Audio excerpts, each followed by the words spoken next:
ಬರದ ಮಧ್ಯೆ ತಮಿಳುನಾಡಿಗೆ ಕಾವೇರಿ ನೀರನ್ನ ಬಿಟ್ಟಿರುವಂತಹ ವಿಚಾರಕ್ಕೆ ಸಂಬಂಧಪಟ್ಟಂತೆ ಪ್ರಾಧಿಕಾರದ ಆದೇಶದ ವಿರುದ್ಧ ಕೇಂದ್ರ ಸಚಿವ ಎಚ್.ಡಿ. ಕುಮಾರಸ್ವಾಮಿ ಆಕ್ರೋಶವನ್ನು ವ್ಯಕ್ತಪಡಿಸಿದ್ದಾರೆ. ರಾಜ್ಯಗಳಿಗೆ ಭೇಟಿ ನೀಡಿ ವಾಸ್ತವ ಪರಿಶೀಲನೆ ಮಾಡಬೇಕಿತ್ತು ಅಂತ ಹೇಳಿದ್ದಾರೆ.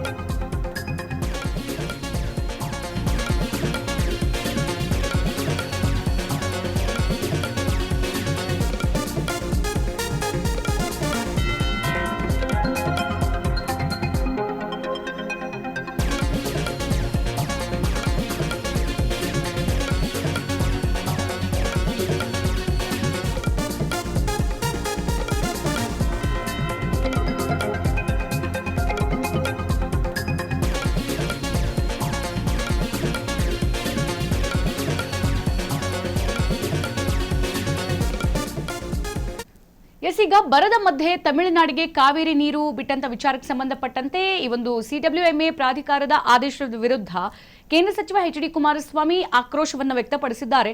ರಾಜ್ಯಗಳಿಗೆ ಭೇಟಿ ನೀಡಿ ವಾಸ್ತವ ಪರಿಶೀಲನೆ ಮಾಡಬೇಕಿತ್ತು ಅಂತ ಸಲಹೆಯನ್ನು ಕೊಟ್ಟಿದ್ದಾರೆ. ಮತ್ತೊಂದು ಕಡೆಗೆ 12 TMC ನೀರು ಬರುತ್ತೆ ಅನ್ನೋ ಊಹೆಗೆ ಆಧಾರ ಏನಿದೆ ಅಂತ ಪ್ರಶ್ನೆ ಇಟ್ಟಿದ್ದಾರೆ. ಒಂದ್ ವೇಳೆ ನೀರು ಬರ್ದೇ ಇದ್ರೆ ಕರ್ನಾಟಕದ ಪರಿಸ್ಥಿತಿ ಏನಾಗ್ಲಿದೆ ಅಂತ ಯಾರಿಗಾದ್ರೂ ಗೊತ್ತಿದ್ಯಾ? ಕರ್ನಾಟಕವನ್ನ ನಿರಂತರವಾಗಿ ನಿರ್ಲಕ್ಷ್ಯ ಮಾಡಲಾಗ್ತಾ ಇದೆ.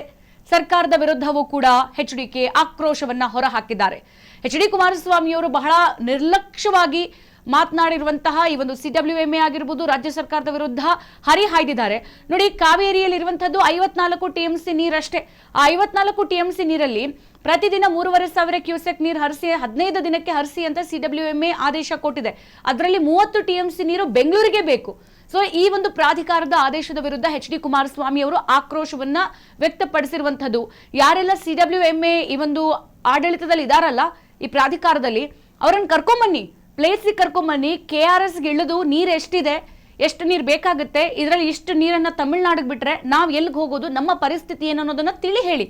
ಅದಲ್ಲದೆ ತಮಿಳ್ನಾಡಲ್ಲಿರುವಂತಹ ಜಲಾಶಯಕ್ಕೂ ಭೇಟಿ ಕೊಡಿ, ಅಲ್ಲಿ ಭೇಟಿ ಕೊಟ್ಟು ಅಲ್ಲಿನ ಸದ್ಯದ ಸ್ಥಿತಿಗತಿ ಏನಿದೆ, ಅಲ್ಲಿನ ಪರಿಸ್ಥಿತಿ ಏನಿದೆ, ಅಲ್ಲಿ ಎಷ್ಟು ನೀರಿದೆ ಅದನ್ನು ಕೂಡ ಕಲೆ ಹಾಕಿ ರಾಜ್ಯಗಳಿಗೆ ಭೇಟಿ ನೀಡಿ ವಾಸ್ತವ ಪರಿಶೀಲನೆಯನ್ನ ಮಾಡಬೇಕಿತ್ತು ಅಂತ ಇಲ್ಲಿ ಅಧಿಕಾರಿಗಳಿಗೆ ಎಚ್.ಡಿ. ಕುಮಾರಸ್ವಾಮಿ ಅವರು ಕಿವಿ ಮಾತು ಹೇಳಿದ್ದಾರೆ. ಮತ್ತೊಂದು ಕಡೆಗೆ 12 TMC ನೀರು ಬರುತ್ತೆ ಅಂತ ಹೇಳಿದಾರಲ್ಲ, ಆ ಊಹೆಗೆ ಆಧಾರ ಏನಿದೆ, ಏನ್ ಪ್ರೂಫ್ ಇದೆ ಅವ್ರ ಹತ್ರ? ಒಂದ್ ವೇಳೆ ನೀರು ಬರದೇ ಇದ್ರೆ ಕರ್ನಾಟಕದ ಪರಿಸ್ಥಿತಿ ಏನಾಗುತ್ತೆ ಅಂತ ಯಾರಿಗಾದ್ರೂ ಗೊತ್ತಾ?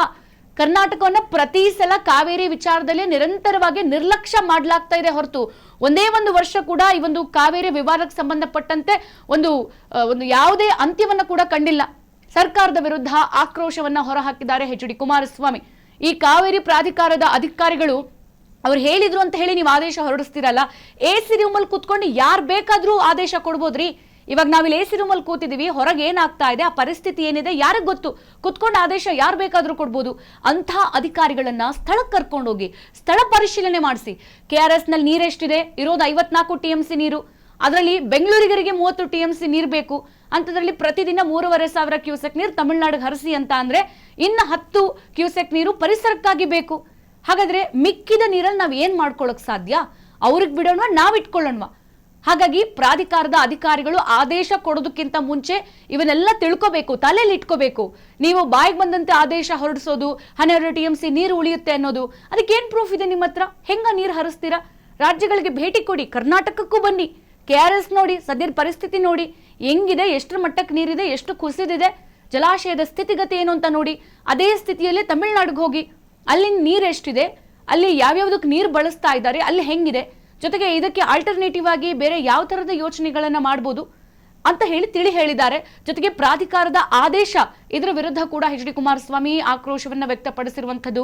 ಕರ್ನಾಟಕಕ್ಕೆ ಪ್ರತಿ ಸಲ ಇದೇ ಮಲತಾಯಿ ಧೋರಣೆ ಆಗ್ತಾ ಇದೆ.